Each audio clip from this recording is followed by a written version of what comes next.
Hey everyone, welcome to another edition of the Bolt Crew podcast. Dave Palais, Josh Palais, and Mario Heron talking Charger football and a lot of NFL football also this time of year, which is obviously because the season's still going, but the Chargers aren't in it right now. So again, we want you to like, subscribe to the show. Appreciate everybody that's watching live right now, whether you're watching on YouTube or if you're watching through Twitter, that's absolutely fine as well. But appreciate having everybody here. Of course, it's our off season, just like it is for most teams in the NFL. A lot of NFL news to go through, but I want to start with the games that we just saw this weekend. Okay. The games that the Chargers should have been playing in Kansas City, but they weren't. Okay. Here's the deal. As bad as we felt last week when the Chargers fell short against the Texans and we still weren't over it last Tuesday, I still would rather be the Chargers right now than be the Baltimore Ravens right now. To have your season end the way that ended, you have no one. You can't blame the other team. You can't blame the referees. It is 100% on your team and one of your best players falling short. Am I crazy as far as saying there's a bad loss and then there's just a devastating loss? Yeah, for sure. That was a devastating loss. When you say one of your best players falling short, are you talking about Lamar or Mark Andrews? Mark Andrews. I don't think he plays another game for the Baltimore Ravens. I mean, that was just a display of like he didn't even know what he was doing. It was like Isaiah Likely's like, really? Like, I can't get in there?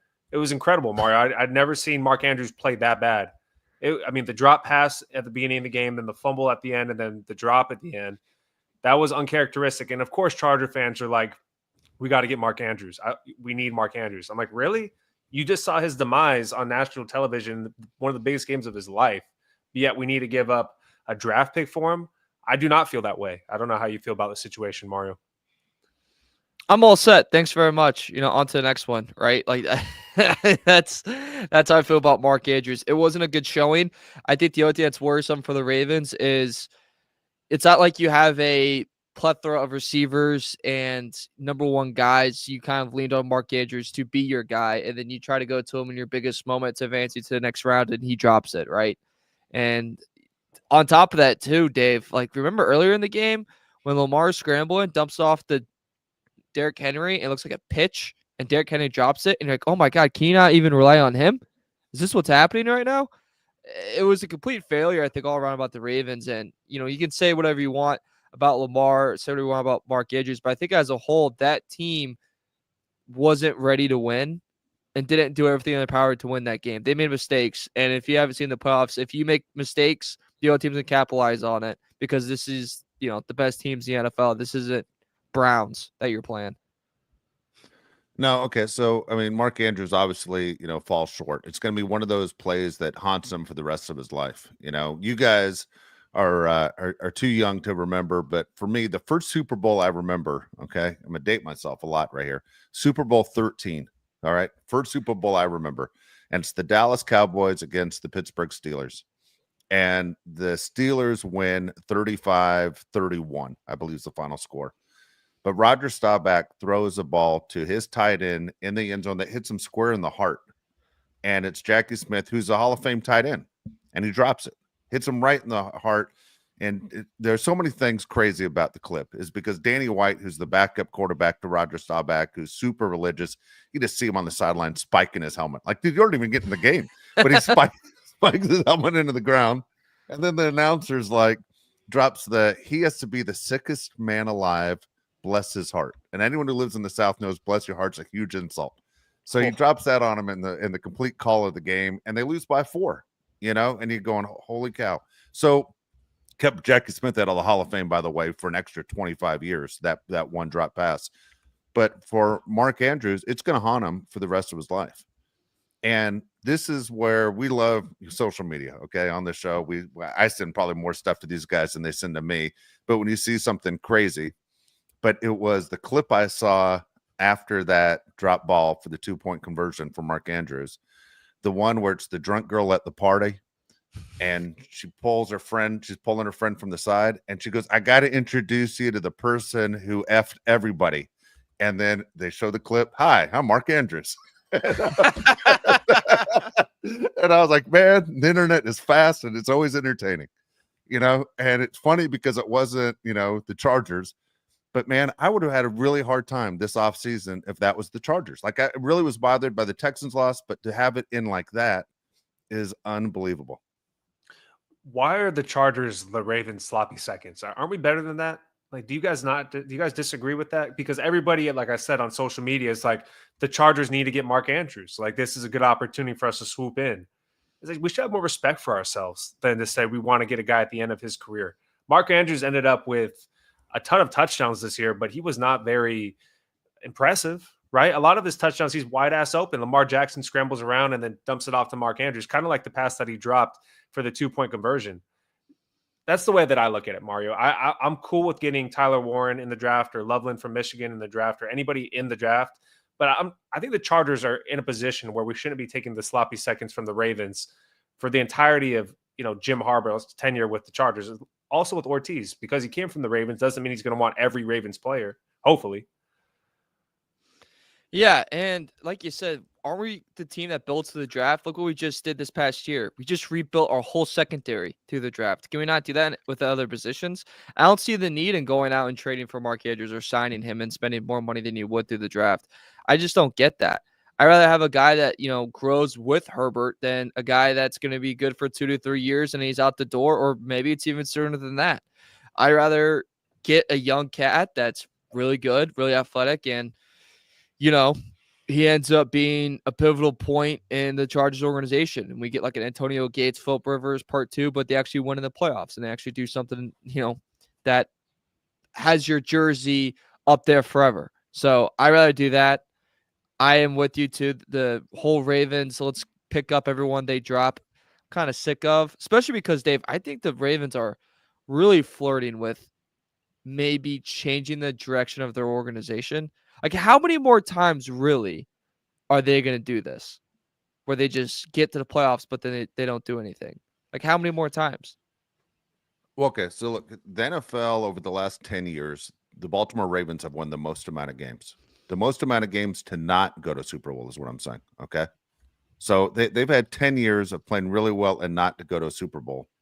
And you're right. It becomes frustrating for a fan base. It becomes frustrating for a head coach. I mean, the one thing about John Harbaugh, he already has that one Super Bowl ring.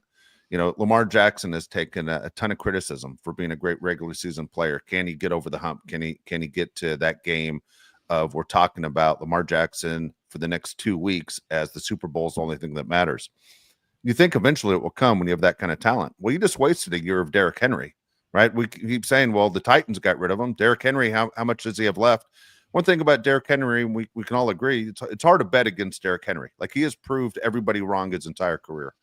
But again, Derrick Henry, if he's in the NFL in 3 years, I think we'll all be surprised. You wasted another year. So for the Ravens, yeah, they have big question marks. I don't think it's a rebuild thing at all. They're still saying the window's open. But for the Chargers, on the other hand, they need a tight end. I'm not saying Mark Andrews, Josh, is the guy. My thing is, when you look at the NFL and you look at the draft and you have trust in your front office for getting the right guys, the tight end position, number one, might not only be the hardest position behind quarterback to guarantee you're getting the right guy, but in most drafts, you're lucky if there's just one tight end in the whole draft that's going to be a solid NFL player. I mean, how many times have we seen where we go, Sam Laporta was great as a rookie 2 years ago. This year, Bowers was great, but Michael Mayer wasn't great, when they drafted him. I mean, Pitts wasn't great for Atlanta when they drafted him. So you never know. The tight end position is a tough one to figure out. I agree with you guys on we like the Penn State guy, we like the Michigan guy. Got it. But I don't know what they do. But successful teams, especially in the offense that the Chargers are running, you have to find a tight end that is quality. You have to. And the Chargers absolutely need a tight end that's quality. Just to move on from the Mark Andrews situation, just look at the divisional round as a whole. Who's more disappointed today, Mario? Is it the Lions fans or is it the Ravens fans? Because to me, the Lions possibly were the best team in the whole playoffs. Like, the most complete offense, had everything going in their direction, had Ben Johnson, who I thought was locked in as a Lions coach. I'm not so sure about that today because he signs with the Bears as soon as that game ends. But I don't know, man. As a Lions fan, I have to be, I think, more disappointed almost. It seemed like they had an easier path to the Super Bowl than the Ravens would have. I'm think it's the Lions, and it's for multiple reasons. One, it's your last year with both your coordinators. where kind of you have to do a soft reset next year to your coaching staff. And you had home field advantage all the way to the Super Bowl. Everyone had to come to Detroit. They all had to come to you. You didn't have to go play outside in a dome in 10-degree weather. You didn't have to go to the link. You didn't have to do that. And yet you fell short. Now, the bad luck with, I think, the Lions is if you were on the defense and you sneezed, you got hurt. Like, that's just what happened to them this year. Everyone on their defense suffered from injuries. So that was rough for them. But it kind of felt like, Dave, this was their year. This was it. They had the story was up there. Everyone loved the Lions, loved Dan Campbell. People loved Ben Johnson's creativity. People loved Aaron Glenn's, character. They loved his leadership. They loved how the defense was still hanging on. They dominate the Vikings. They get to the playoffs. And yet a rookie QB comes in and just absolutely daddies them. I mean, my Lord, he put him in a diaper, told him to fart, and they did. Like, I was just surprised by everything that happened in that game. I think you got to be really, disappointed if you're a Lions fan. And I think probably a little worrisome, right? Like, what is next year going to look like? Like, is this whole thing attributed to Dan Campbell, or did, us losing our coordinators really change what the team's going to be like next year? Because we've seen that happen where head coaches lose their offensive, defensive coordinators and they don't find that rhythm again. Well, I'm with you. Anytime a number one seed goes out, that's the biggest upset. And I mean, here are the Lions, who are, just a dominating team the entire year. Yeah, you're playing at home. You're playing indoors. There aren't any circumstances. I listened to Sean McVay after the Rams loss, and the Rams can go to a bunch of, different excuses. Even though Sean McVay said, I really thought we had something special, and I'm shocked their season's over.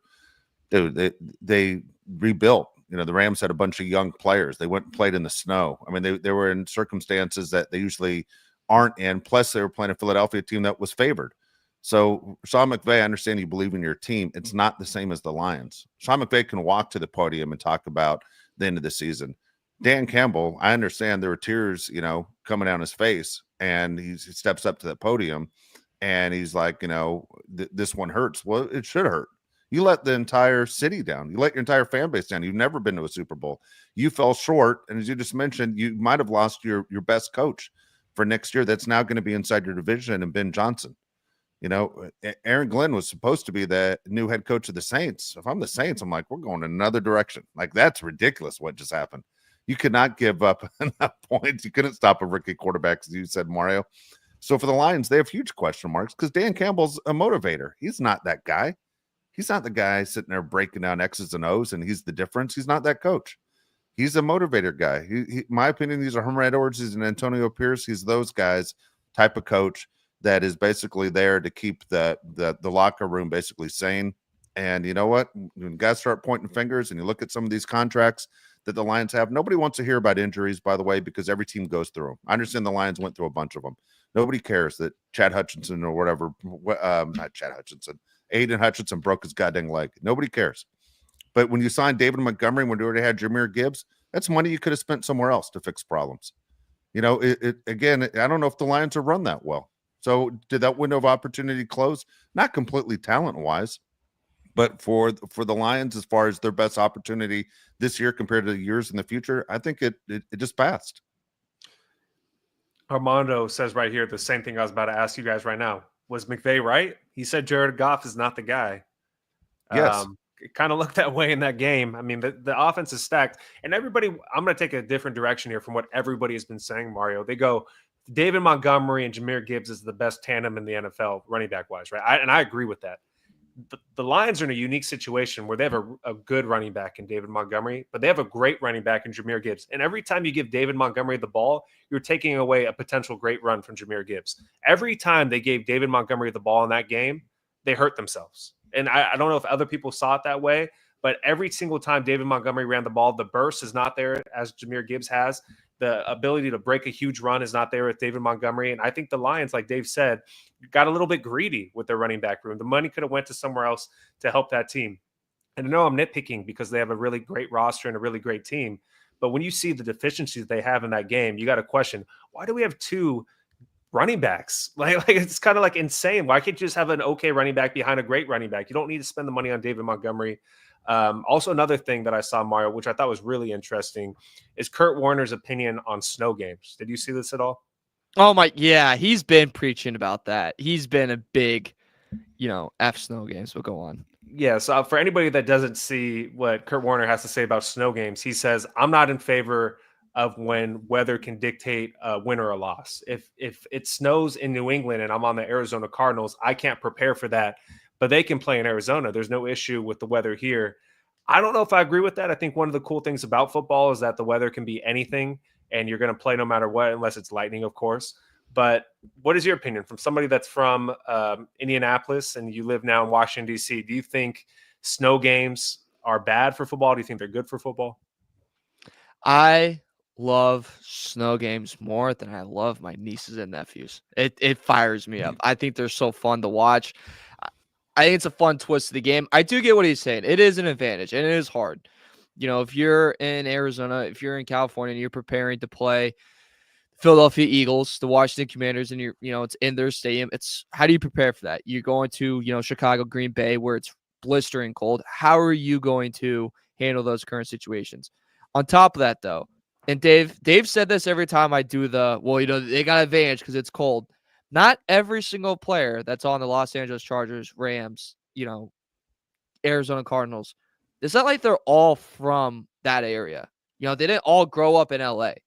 Some of those guys grew up in Indianapolis, in Minnesota. It's never warm in Minnesota. Like the ice doesn't melt. It just kind of stays there. It sucks. You know? So that's kind of what makes me laugh is that thing from Kurt Warner when he acts like, these guys, they never leave Arizona. They stay there forever. It's like, no, dude. These guys are, sometimes from Boston. They're from New York. They've played in cold before. It's not something new.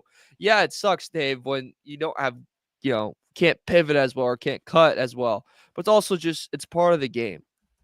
That's how I see it. It's just part of the football game.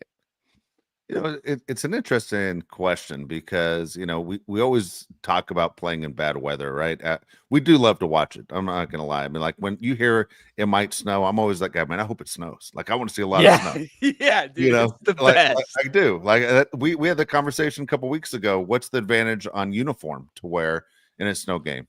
If you're an offensive team, do you go, hey, we're wearing white because we know where we're going. Our quarterback knows where to look. And you go, we're gonna, it's snowing, so our defense is gonna wear white, and we're gonna, even though you're supposed to wear, a colored jersey usually at home most of the time, you go white to throw off the other team, and maybe you don't see them in the snow, and you get interceptions, turnovers. The football's weird because every football field, no matter if you go to high school, college, or the pros, it's the same size, right? Same size. It's a 100-yard field. The sideline to sideline, it's the same size. Whereas in baseball, every ballpark's a little bit different, right? You can play to your home field advantage. But in football, where they want to keep everything exactly the same, goalposts the same, everything the same, the weather is the one thing that you can't control in football. And it does change the game. I mean, that's your advantage, I guess, for having the best record in the league. But, I give an example. We've all played basketball outdoors on a windy day. It sucks, right? Like your shot's not going to work, right? It sucks. It's not fun. We all like to shoot. All three of us, I could tell Mario the way he's laughing. We like to fire the ball up. But if you're playing a game like that and it's windy as hell, you're going to have to go and play in the paint that day. If you want to win, you got to play in the paint. It changes your whole game. In the NFL, when it's snowing and raining like that, it changes your whole game. So when these games matter the most and the weather's terrible, it does change your entire game of what you've been doing since you got together in April. And then all of a sudden here you are in January and go, man, we're in New England, we're in Buffalo, and it is a different game. So I don't know what the right answer is. I kind of like that idea of, you draft these incredible athletes and you pay them a lot of money and you kind of want it equal on both sides. But you know what? That's your penalty if you don't have the best record in the league. That's what it basically says. I agree with that. And to parlay what you're saying from equal on both sides, I think everybody that's watching the show today is in love with Troy Aikman, right? From what Troy Aikman said on the broadcast the other day, things need to be equal on both sides. He calls it out for exactly like we see it with Patrick Mahomes. If you're going to hit Patrick Mahomes, you're going to get penalized. Legal or not, it's going to be a penalty. You saw it time and time again throughout his career. You saw it in the game with Will Anderson to begin the game. What do you think about that, Mario? Do you think this Patrick Mahomes situation where if he gets touched, it's going to be a penalty, is going to eventually tarnish his career? If I was Patrick Mahomes, I would not pull the flopping move that he did the other day where he stays in bounds and then acts like it's a penalty, because it's really just going to take away from how great he is, or at least that's how I see it. It's so frustrating to watch because it honestly reminds me of the bull crap, and I wrote it on Rundown. It reminds me of the bull crap that James Harden used to do all the Yeah. time with the Rockets, where it was a pump fake, and then he literally jumps into the defender, and the defender could be like cooking his lunch and they call a foul. And you're like, dude, what's going on? Like, how? That's what it reminds you of, is what Mahomes does with that, waiting for the hit, takes his hit, looks at the ref like, oh, what is that? And they give it to him. It's like, are you kidding me? Like, come on. And I know, look, Dave, we all's honest here. The more popular you are, the better treatment you get, right? Josh Allen literally had a ref like sitting on his lap, 2 games ago, talking to him. Justin Fields isn't going to get that. Bo Nix ain't going to get that. You know what I mean? But if you're Josh Allen, you're going to get that. And understandable. But it can't be so far to affect a game, I think, the way it did in Texans Chiefs, right, Dave? Like that, It's I been think like is this like for a step too years. far. Yeah, we've complained on this show. I'm sorry, it's been like this for years, and the fact it happened in a national game where people saw it, that affected one team moving on, it completely changed the game. Don't look at that score. When that play happened and what was going on in that game, it completely gave the game there. I mean, almost to the point, if you're the Texans, I would have been more pleased if the Texans all as a team just grabbed each other's hands and walked off the field together and just said, we're done. No point in continuing this game if this is the way it's going to be. But when everybody started opening their mouths, Anderson talks and Stroud talks and Ryan's talks, and Mixon. I'm missing someone else, Joe Mixon. They all run their mouth, and they're all going to get fined. They're all going to get fined. I wish it was one of those where keep talking and the rest of the league is going to chip in and pay that fine for you, because it was insane. The fact Troy Aikman said it, Boomer Esiason said it. When a media guy says it, nothing's going to happen. They're not going to fire Troy Aikman. He's in the Hall of Fame, has 3 rings. What's he going to say? What are you going to do about it? You're going to sit there and find me? You're going to tell me I can't work NFL games because your sport looks rigged? Nobody ever wants to believe that sport's fixed. I don't exactly believe that, but to what Mario's saying, he's right in, because everyone knows who Mahomes is, and you can't just call a game. It's number 15 in that jersey, that he's going to get calls. But it's not just Mahomes. It's the right tackle who jumps off sides, more than 50% of the time. It's insane that the Chiefs get a break. And we see it all the time because we're Charger fans. We watch the AFC West. But for everyone else to see it, the joke used to be that there were Tom Brady rules. The Tom Brady rules are nothing compared to what we're seeing with Patrick Mahomes. Not even close. You shouldn't even mention them in the same sentence. And Josh, who has said to me for years, and I'm not saying since we've been doing the show, I'm saying for years before the show, Mahomes might be the greatest football player in the history of the NFL. Dude, I'm so not a fan of Mahomes because of this. It has made me hate him and not respect his entire career because of this BS. Thanks for bringing that up about Tom Brady, because that was going to be my next comment. Tom Brady did get calls, right? You talk about the play against the Raiders and other calls from his career. Tom Brady also wasn't a whining bitch. And I'm sorry to put it that way, but it's what it's gotten to at this point with Patrick Mahomes, where he just whines. And we can go back to this season where he said to the referee, hey, if he's about to hit me, let me know. You cannot say that to the referee. That's not even a thing. You can't even talk to the referees like that, but Patrick Mahomes can, because he's Patrick Mahomes. And if you're going to talk about Jawan Taylor moving before every single play, how is this a thing? Like, we all see it every week. It's been happening since week 1. It's been going back to last season since he's been on the team. We all see him moving. Why aren't they calling this? I'm really interested, Mario, in this Bills-Chiefs game to see what kind of crap is pulled, because it's going to happen. It happens every single time, and it's going to be a huge penalty that has to do with Patrick Mahomes in a time where it really matters, like every single year. It's like it's going to happen before it happens, but you can't stop it. It's such a disadvantage, and I guarantee you guys it's going to happen again this week. I guarantee you it's going to happen again. Because also, like, to Mahomes' thing, if it's working for you, why not keep doing it? Like, if I'm getting that call and I'm Mahomes, I'm going to do it every time. Every single time. Von Miller, come here, buddy. I'll be skating down that sideline waiting for you to even put a little tap on me, and I'm flopping. I'm getting that call. And, like, shame on the ref. Shame for the NFL for doing this. But, like, this is something the NFL has had a problem with, man. Like, the refs have messed up at so many points this past year, last year. Shoot, remember the rule about the hip tackle? What? Yeah. That hasn't been established at all. Like, it's just another fault, I think, and the referees of the NFL and something they got to fix. And it's stupid. It's also gonna be funny to see, Dave, because you have that by Mahomes and then Josh Allen, who like if that guy wants you to hit him, like that guy wants to hit you. He's gonna run you over. How about that? By the way, it's funny as I'm watching the beginning of Notre Dame, Ohio State last night, and you're going, okay, Notre Dame's quarterback's going to take a beating, but they might win this game playing this way. Did he quit on that after the first drive? He's like, that wasn't fun at all. He's like, oh, this isn't good at all. He goes, I'm out. Like, not everybody can be Josh Allen. It didn't matter if, hey, you're going to go down of winning a championship, but your body is going to feel like it was an 18,000 car accidents at the end. He quit. He's like, I don't want to do this anymore. And it's not easy. What Josh Allen does and the fact he stays healthy is absolutely incredible of what goes on. I would have loved to see, by the way, just because I can't stand the Chiefs, if them throw a flag on the play where they say they hit Mahomes and go flag on number 15 for making the two Texans guys crash into each other. Just go the opposite direction. Just do a 180 and just go, this guy set those two guys up to be severely injured, and we can't have two broken necks on the same play from the other team, and number 15 is all responsible for it. What's the worst thing in sports? To ever believe the outcome's predetermined, right? That's what brings a sport down. That's what happened in baseball with the Chicago Black Sox, and then at the same time, when you look at the Pete Rose deal, everything comes down to you can't predetermine the outcome of a sporting event. And with Mahomes, it feels like everything's predetermined. This is not good for the sport. No, it feels that way. And Mario, to stay true to the show, I really want to get to the second thing that's on the title of our episode today.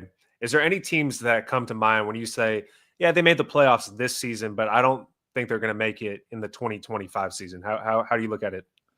So right away, I went to the NFC North teams and the AFC West teams because they each had 3 in there. Yeah. What? Okay. What? No, it's a great place to start. I agree with you. Oh, okay. Because there's 3 teams in each that made it, and there's just if that happens again, then wow. But I doubt that's gonna be the occurrence. So with doing that, maybe there's a little bit bias in here, but the teams I chose that I don't think are gonna make it in 2025 is the Denver Broncos and the Green Bay Packers. Those are the 2 teams. Yeah. Oh yeah. And guess what? I had a tent downstairs while typing it. I mean, it was just, we were feeling great. But no, because I don't know what, the Packers can't beat playoff teams. Like, they just can't. They really struggled to this past year. They got swept by the Lions. Couldn't beat the Vikings. And, let's say the Bears are somehow like a playoff team next year and they don't beat anyone in that division. And Jordan Love. Okay, Dave, we were wrong, and then we were right, and then we were wrong. And I think we're right again. Jordan Love's not the guy. Welcome to the roller coaster, baby. Strap in. All right? Sit on me and Dave's lap. We're comfortable. But, I don't think at this point right now I could say that Jordan Love's like a franchise top 10 quarterback in the NFL. Like, I think he's kind of far from it. So I think they could take a dip. Bo Nix, if there's any QB I'm betting on a sophomore slump, I would take the money that I'm going to give to my nephew for his birthday in like 2 months. Yep, it's 2 months. And put that on Bo Nix for that to happen. I think he's going to have a massive down year. Like a CJ Stroud times infinity. What do you interesting? Yeah. I got 3 teams. Dave, off the top of your head, Dave, you have 3 also? I have 2. You got 2? Okay, so my 3 up. Same with Mario. I just don't think the Broncos are very good. I think Bo Nix is poised to have a let down second season like a lot of quarterbacks do. Second team is going to be the Minnesota Vikings. I think they got bailed out so many times by their defense this season. It's hard to replicate that, every single year. It's not like they're the Baltimore Ravens defense. And Sam Darnold kind of showed who he really is. They also have 2 quarterbacks. And we always say if you have 2 quarterbacks, you really don't have a quarterback. And my third team, and Dave's going to hate this because Dave loves what they do, is the LA Rams. And the reason I chose the LA Rams is because that division is so tight with all 4 teams. I could easily see the Rams not making it next year. And Matt Stafford, to me, is declining. I know he had a really good game against the Philadelphia Eagles in the snow. It's actually incredible that he threw for over 300 yards with the weather the way it was. But I could also see Matt Stafford having a decline year and maybe being out of the league in a couple seasons. Yeah, I don't know if Matt Stafford comes back. I'm just going to go with assuming Matt Stafford does come back to play another season. My 2 that I'm picking not to make it are the Minnesota Vikings and the Pittsburgh Steelers. Those are my 2. I disagree with you guys on the Bo Nix thing. I don't know why you'd think have it being a slump. He's only had 9 years of basically high-level football under his belt. I mean, don't look at him as a rookie. The guy played in college forever. It's insane. And he just has more and more experience, and I think the Broncos are going to do some things to put more talent around him. Not a Bronco fan, would love to see them crash, but I'm not going to put it on Bo Nix. It's that old saying, don't yell at him. He's all you got. But then the Steelers complete train wreck. I mean, talk that people are saying, can Mike Tomlin win? People are starting to point the finger at him. Quarterback situation's a disaster. It sounds like they're going to trade Pickens in the offseason. There's so many people pointing the finger all over. Also, what's the deal with TJ Watt all of a sudden? I mean, a lot of talk that TJ Watt could be traded. Who knows what goes on with the Steelers? The Steelers went further than most people expected this year anyway. Most people, when they picked that division that was extremely tough, a lot of people had the Steelers in last place. A lot of people had the Vikings in last place. But the Vikings still don't know what their quarterback situation is. The talk is that, hey, we still have Daniel Jones is one of the funniest things ever. Like, you got any more jokes? Hey, we got Daniel Jones, and if J.J. McCarthy becomes what we hope. Look, I don't think J.J. McCarthy is the real deal. By the way, he's only just turned 21 or something. I mean, he's still young. But I don't think J.J. McCarthy is that guy. I disagree, Josh, on this Rams deal, by the way. If Stafford comes back, the Rams front office, they own that draft last year. I mean, what makes you think the Rams aren't going to do it again this year with the draft? I mean, Seattle's not going to. Okay, Seattle's not going to be a threat. Arizona can never figure it out. Kyler Murray can't play a full season, and I don't mean by health. I just mean mentally. And the 49ers, even though they had such a terrible record, I think the 49ers get a big pass in a lot of ways for still a talented team. You got some crazy issues over there. I mean, this is one of those 30 for 30s with the Niners where, the guy you draft gets shot before the season. You have two players on the team where their children die. I mean, you have CMC who completely pulled a sham on everybody who plays fantasy football. I don't know what the Niners do. Big question mark, but we know that roster is healthy. They're really good, and they should be really good. So for me, there's only one team in that division that I think is basically knows who they are, and it's the Rams. Well, the Rams had as many wins as the Seahawks did this season, right? Both teams had 10 wins. You have the Cardinals. Geno Smith sucks. I like their coach. I actually love their coach. I think he's one of the best coaches in the NFL. They're building something. I believe they are. And the 49ers, like you said, everything went wrong. You can't believe that it's going to happen again. Christian McCaffrey hopefully plays another season where he looks like Christian McCaffrey and things go in their direction. Like you said, two guys lost their kids during the year. Their number one draft pick gets shot. 49ers are going to be a much better team. I don't know what's going to happen. And for people saying squeezy, particularly, that's saying they have a great defensive line. That's great. Okay. If Matt Stafford gets hurt, which could happen when you're in your mid-30s, what's behind him? I mean, there's just nothing guaranteed in the NFL. If you don't have a quarterback, you really don't have anything. I don't know. But to me, the Rams, I could see not making the playoffs next season. Stafford goes, big brain conspiracy theory. Rodgers goes there, and that's his last ride. You think so? I mean, why wouldn't you go? Best offensive minds. Your defense is sick. There's no question marks really all around that building. You have Puka Nacua. They'll probably draft another stud receiver. Cooper Kupp's probably gone, but they got everything out of him that they could. Higbee's a good good tight end.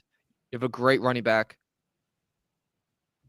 If I want one last ride before retirement and I'm Rodgers, I want McVay. Then they can draft a QB. Wants him. You think McVay wants a guy? I don't see that matching at all. That'd be the question. Do you want? Let me ask you, in all seriousness, do you guys want a quarterback who's the face of the franchise, saying I can't show up to basically when we start to get things going because he has to take mind-altering drugs every year? I mean, he doesn't even hide the fact that's what he's doing. I hate and then he hasn't been good. That's your question. Yeah, I hate him. I mean, the Raiders are going to be the team that screws us up and gets either Rodgers or Cousins. Okay, it's interesting you bring that up because Tom Brady is supposedly calling the shots. Would Tom Brady want Aaron Rodgers to be the quarterback of his team? Does anybody want Tom Brady? Because so far, two coaches have told Tom Brady F off. That's weird because we have a person that I thought had an inside look at the Raiders saying Ben Johnson to the Raiders is a done deal. What happened there? And he said Vrabel was a done deal before that. That's crazy. Who are his sources? Or maybe he doesn't have any. Pete I think Carroll. that's what it is. Yeah, he has a Twitter account. Congratulations. All right, let's get to the comments we have here. We have 8 chats. We'll kick it off with AK. He says, fraud alert. I told you I want the Ravens. The Ravens are frauds, but everyone wanted Houston. We will beat the Ravens next week, I swear. AK, for goodness sakes, the Ravens lost, but they looked a hell of a lot better than the Houston Texans did. I mean, even with the bad game, I thought the Ravens are still a much better team than the Texans, unless you guys see it a different way. They are. So much better. So much better. They also lost to, the MVP this year. So, yeah. All right. Next one comes from Quevin, $2, says, love y'all, but favorite and worst pizza topping, Mario? I just had to withhold myself from saying something extremely inappropriate. Worst. That's crazy. Yeah, I know. It would have been really funny, but I wouldn't be able to do it. It would have clipped poorly. I would go worst. I don't know about worst. Best, I'll take everything. Like, I don't mind pineapple on it. Like, I'm not like a picky guy on it. Yeah. I mean, I guess I love Italian sausage on it. But I don't know if I have a worst. Unless, if it's ranch is only meant to be with pizza, if it's like Jack in a Box. Not Jack in the Box. Jack's Pizza. Like the minute where it's ready in a minute. Other than that, if you put ranch on a pizza, it's disrespectful. As a fellow Italian, I agree with that statement. Least favorite topping would be anchovies, and favorite topping would be pepperoni. But I like supreme where it's everything, so I'm not picky at all. Yeah, I'll take everything on a pizza except anchovies. Anchovies are the worst. Anyone who hasn't tried them, it tastes like gasoline. It ruins a pizza. I mean, I'll put almost anything on pizza. Here's the other thing, man. Forget that goddamn barbecue pizza. Anyone who has a barbecue pizza, you're a psycho.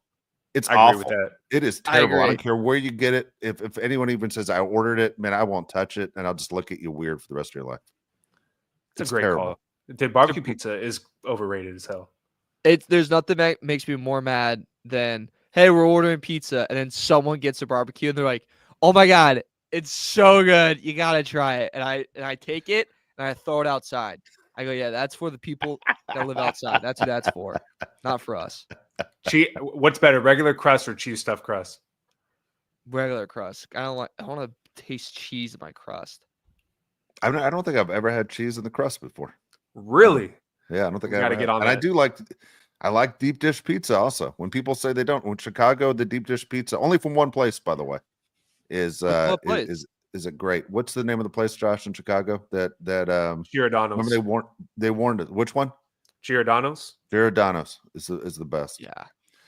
Shohei Ohtani agrees with me. They asked him, "What's your favorite city to go to?" He goes, Chicago. I love the deep dish, which is funny as hell to me that he loves deep dish pizza. I love it. Dude, he does. But he tells everybody this. He goes, "Hey, my name's Dave. I'm a Dodger fan. By the way, Shohei Ohtani loves deep dish pizza." Because I hate when people tell me they don't like. He's like an 8-year-old kid. Yeah, I am. I hate when people tell me that. I'm like, if you don't like deep dish pizza, you don't like lasagna, and I love lasagna too. That's true. That's fair. You're like a 8-year-old kid on like the first day of school. Write a fun fact about you. Me and Shohei Ohtani like same pizza. We love the same pizza. We do. Yeah, we do. I love telling people random facts, by the way. Like, I found out the other day that Steve Aoki's grandfather founded Benihana, and it blew my mind. Like, really? Yeah. Seriously? Yeah, in Japan. Yeah. Amazing, right?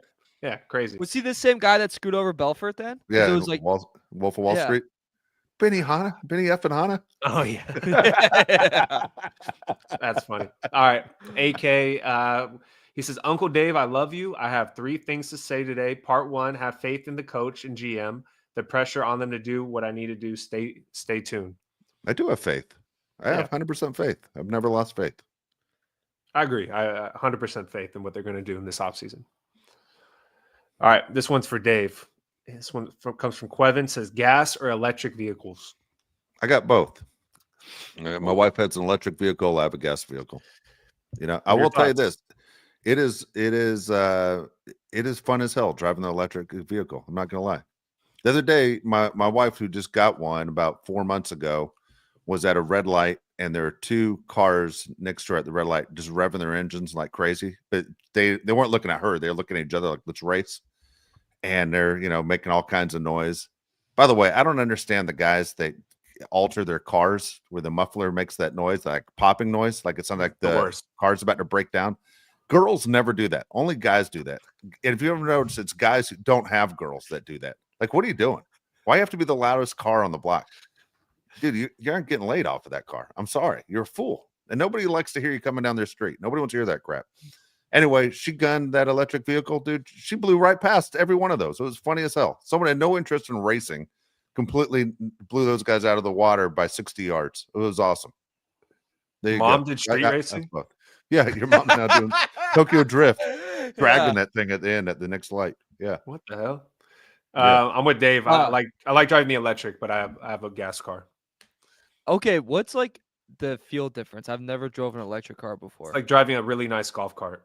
Yeah. Oh, really? Yeah. Dude, That's fun. you don't even need to put your foot on the brake, Mario. It just take your foot off the brake. I never do. Yeah. Yeah. You never put your foot on the brake. You just roll into people. Yeah, just roll in. Yeah. But funniest thing is every time someone drives by and the car is really loud or like bike or something, my mom, before anyone can even think anything, she says, "Small penis." She says it every time. Every time. I was not expecting that. All right, hold on. Same. Hold on. Is there anything more uncomfortable than your mom mentioning the word penis? So uncomfortable. Yeah. So uncomfortable. Yeah, that's tough. Yeah. It's so weird. Oh. Oh. All right. Yeah. This is a trap question. This is a trap comment. This comes from Jose. He says the Lions win with Herbert on the team. I don't know. You know, I'm not going to say they do. He's never won before, so That's a good point. That's sad, but that's a good point. By the way, I'm looking at these comments on the side here. The people who like the barbecue pizza, I'm sorry if we hurt all you guys. Tom, barbecue pizza, pineapple, and anchovies. Tom, like, do you ever want to be invited to anything? Like, what the hell's wrong with you? Good God. Les Smith, the Labella pizza is awesome. It is awesome. I agree. Okay. Did the Lions win with Herbert on their team? You like to believe yes. I mean, right? We like to believe yes.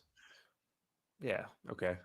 I mean, that defense, though, is so bad. Not so bad, but so injuries. You know what I mean? Like, they look terrible in that game. Horrible.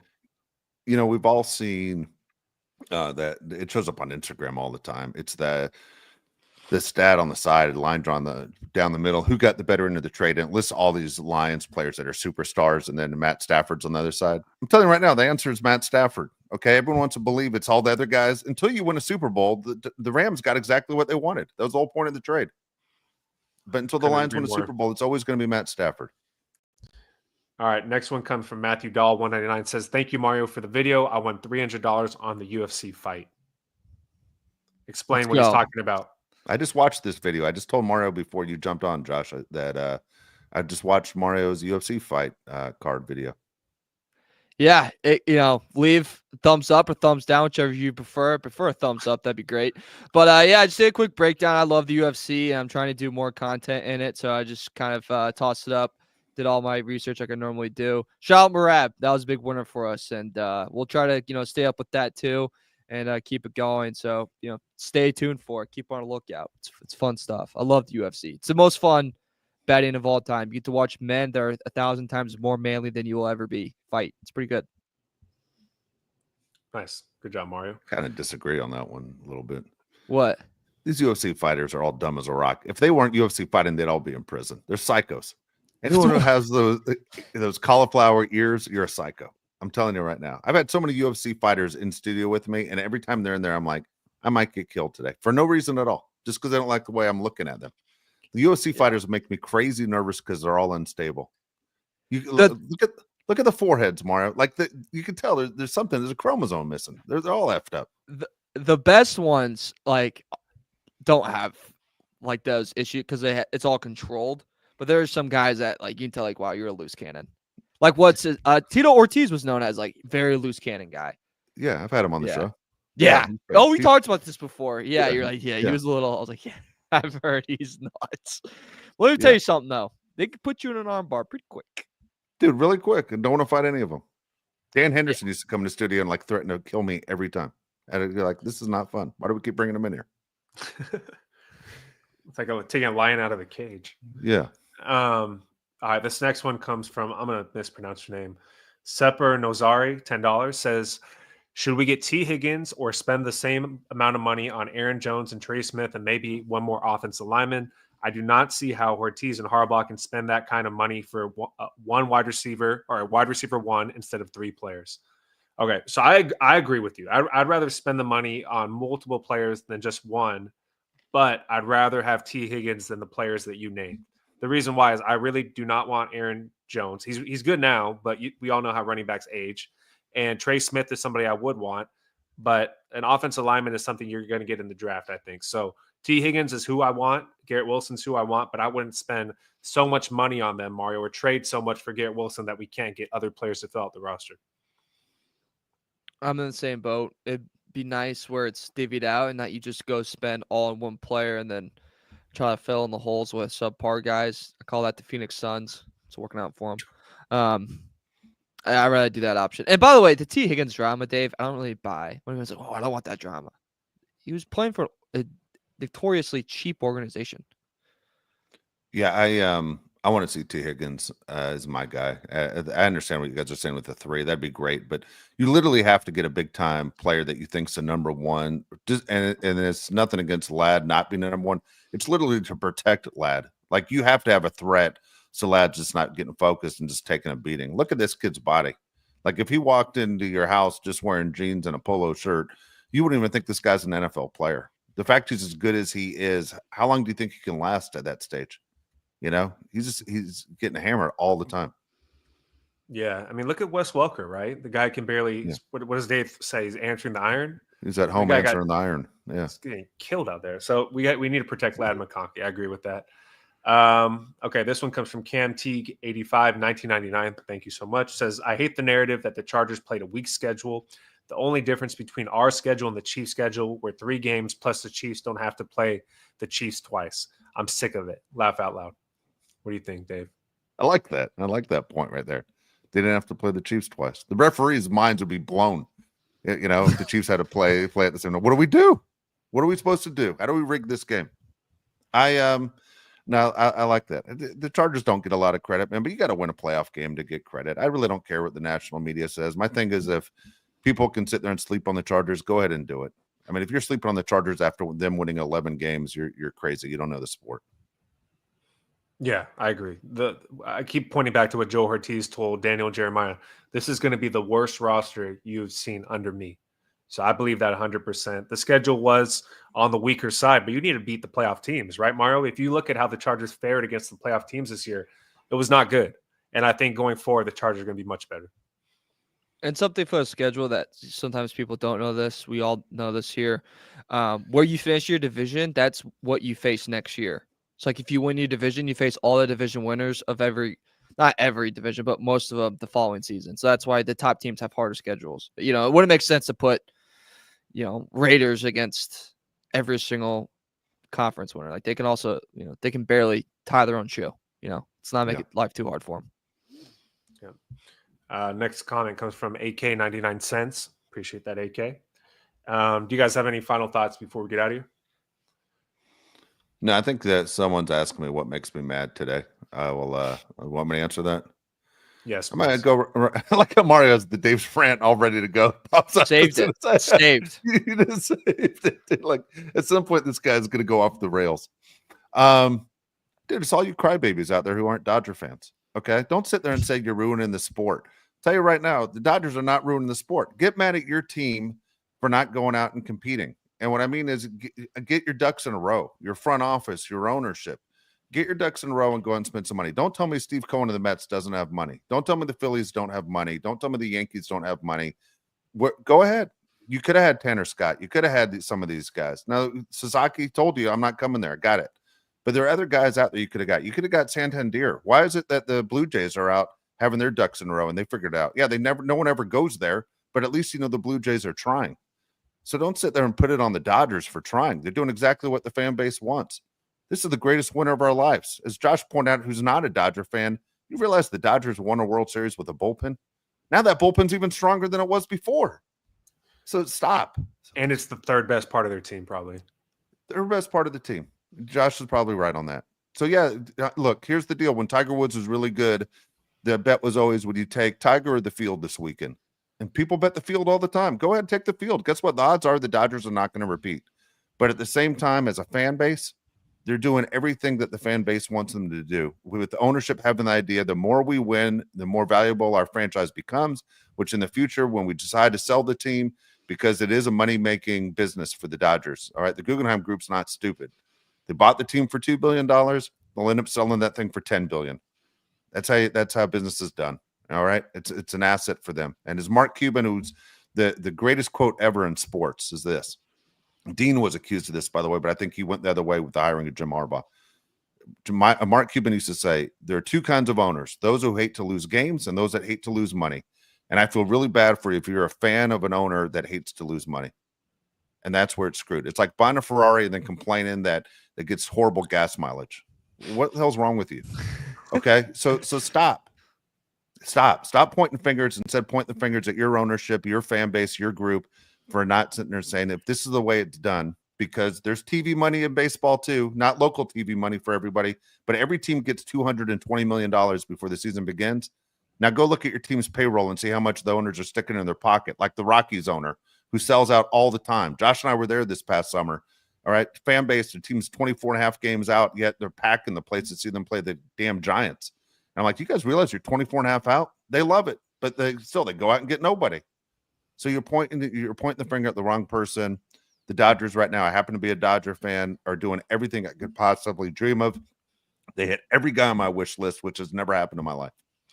Pause on what you just said right now. But Eduardo Salazar says no one has the money the way the Dodgers have money. What would you say to that? And the Mets have more money than the Dodgers. That's a lie. Steve Cohen has a lot more money than the Dodgers. 3 times the amount of money as the Dodgers. He went and got one guy. He's lowballing Pete Alonso, Mr. Met. I mean, what the hell are you doing? It's crazy, actually. You offered Pete 3 years, $90 million. There's nothing to sit there and say, homegrown guys. What happened to taking care of your own? Seriously. I know it's a football podcast. Are the Dodgers the greatest team in modern history put together? Greatest franchise in modern history. It's the best team we've ever seen in our lifetimes. It's unbelievable. Best pitching, best hitting. Best team, best hitting. And if you watch the movie 42, with what they did with sports with the Jackie Robinson to what they did later on with Japanese players, Korean players, Sandy Koufax, who's Jewish, Fernando Valenzuela, who's Mexican, the Dodgers are the team that integrated quicker than any other sports team, and all these other teams that drag their feet. I mean, it's a football podcast, so I'll say the last thing I'm going to say. The Yankees could have had an outfield of Mickey Mantle, Hank Aaron, and Willie Mays. They knew who those two guys were, but they didn't do it because they didn't like their skin color.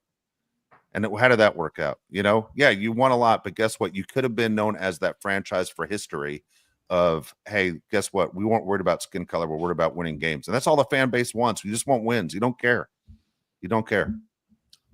Sorry, before we get out of here, I love this question from Just Running 88. He says, Dave, what NFL playoff uniform do you hate the most? Oh, playoff uniform. The uniform I hate the most is the Browns. I'm not a Browns fan, uniform fan. I don't like the Jaguars uniforms either. But as far as in the playoffs, I'm looking at the list right now. Number one, I wish the Buccaneers would go back to that creamsicle uniform. Oh my God. It is the craziest logo of all time, right? Where you have the guy with the sword in his mouth. It is crazy, It's a little wild there. It's the funniest logo in the history of sports. Yeah, it is. Let's see. Steelers got a good one. Broncos. I'll go. The Broncos have the worst uniform. How's that? If they did their throwback unis all the time, they'd have the best uniforms in football. Dude, it's so crazy. Those uniforms are nuts to think that that's the way they're gonna. By the way, I saw here. Okay, by the way, I don't like the Vikings in the uniforms. I wish the Vikings go back to the uniforms they had back in the day when they went to like 4 Super Bowls. But I heard the craziest thing when Fox Sports bought the Dodgers in the 90s. Fox Sports said we're changing the uniform to purple. They're getting rid of Dodger blue. Like the Dodgers are known as Dodger blue. They're going to purple because in the 90s, teal and purple were crazy popular colors. That's how the Charlotte Hornets ended up with their colors. And that's why the Jags have teal, but teal and purple were big. And Fox Sports said, this is a go. We're getting rid of blue and we're going to purple. How about that? I'm glad they did it. That would have been ridiculous. That would have been so ugly. Yep. Yeah. Anyway, we're missing a team that just did like a remodel of uniforms and it was terrifying. I don't understand teams that win championships and do remodels. The Houston Rockets did it in the mid-90s, like change your uniform. Why? You just won back-to-back championships. Why do you change your uniform? Why would the Diamondbacks change their uniform when and by they were purple and teal, but they changed theirs after winning the World Series. Why would you change up? And then Diamondbacks went to the same uniform the Astros had. That stupid rust color. It's ridiculous. I also Marshawn Lynch's Bills unis were the ugliest damn things of all time. Those weird like boxed lines. The weird numbers. Yeah. Yeah. Oh Oh my my god. Every soccer player had those damn uniforms. Plain of the Y. Oh. Yeah. I don't like the simple. I'm a very simplistic person, like the way I live my life. But I don't like the simple logos, like the Clippers rebrand. I hate it. I think it's just everything kind of looks the same to me. You guys should disagree change with their that? name. Clippers should change their name. To what? To what? Los Angeles losers. Anything. No, yeah. Dude, I don't know how they're the LA Stars. I mean, it's the Hollywood Stars. How you not having the LA Stars as a team? But the Clippers was a San Diego name. You know, they used to be the Buffalo Braves before they came to San Diego. Well, technically, the Lakers should change their name too.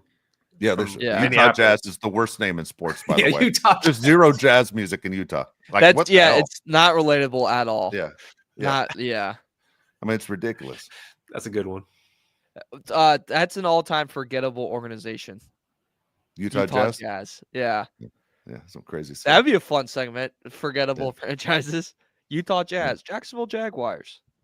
Yeah. You know? The Jazz literally go out of their way to make sure certain guys are a certain skin color. Like the Jazz are shady as hell. The Jazz are shady as can be. Yeah, well, they're not very good. They kind of deserve it. All right. I think we're good. Go. Yeah. All right. Thank you so much, guys, for watching. If you didn't catch this show live, you're gonna watch it on YouTube. Hey, here's the thing I found out from the algorithm. Hey, just let the show play all the way through. You can go ahead and start it and walk right away. Let all the commercials go and run that thing all the way to the very end. It's amazing what I was told how it changes. Make your parents subscribe. Make your parents subscribe, even if they don't want to. Just do it for them. Take their phone. Yeah. Just go to their house, go to grandma's house and sit there and subscribe. They won't even know what the hell's going on. Just do it. Be a team player for once. Enjoy your barbecue pizza. Stupid. All right. All right, I actually gotta go. Mario Heron, Josh Pele, I'm Dave Pele. We'll talk to you later.